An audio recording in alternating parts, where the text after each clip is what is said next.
And he did the crime, he did the time. Now the killer in a notorious local case says it's time for the prison to set him free.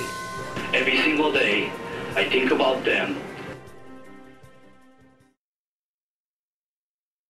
Murder, mafia, and psychic powers. One of Hawaii's most sensational cases is back. I'm Yenji Denise. Paula has the night off. Well, the bizarre details of a double murder 20 years ago are resurfacing as one man looks to get out of prison and make his way home. KITV4's Lara Yamada has our top story tonight. Lara.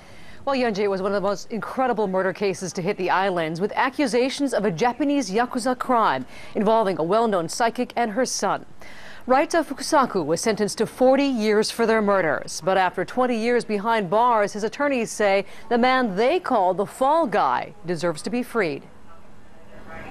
It's my responsibility than my mistake of my whole life. From a video screen 4,000 miles away in Saguaro Prison in Arizona, Raita Fukusaku is heavier, older, and remorseful for what happened 20 years ago. I didn't kill my friend and his mother.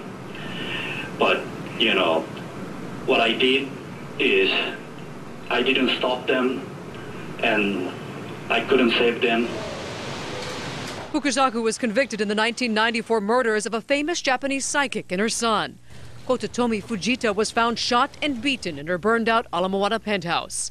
Her son Goro was found shot in his torched car near the Honolulu Zoo. This is cruel and callous, calculated from its inception to the end.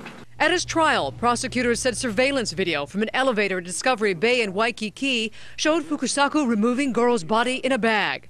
But years after his double murder conviction, attorneys are still fighting over whether Fukusaku was the real killer or an accomplice, whose family was being threatened by the Japanese mafia.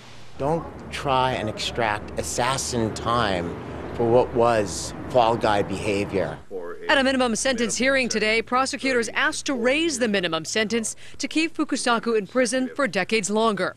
His defense believes it should be reduced enough to get him out now, so Fukusaku can return to a family already destroyed. Mr. Fukusaku made it very clear that he has great remorse for the loss of his friend, his friend's mother, but he also made it clear that he was the intended victim of essentially an organized crime hit. Every single day, I think about them. I think about my father. I think about my 82 years old, my mother in Japan, who lost everything, house, home, money, everything. Only thing she has is me, myself. Now, city prosecutors have been frustrated by some pretty unusual dealings in this case, including a previous deal with the Attorney General that prevents the board from raising Fukusaku's minimum sentence, though they're trying anyway. The board, though, does have the authority to reduce it. If they do, Fukusaku could be paroled within a few months. They plan to mail him their decision in 2 weeks. Back to you, Yenji.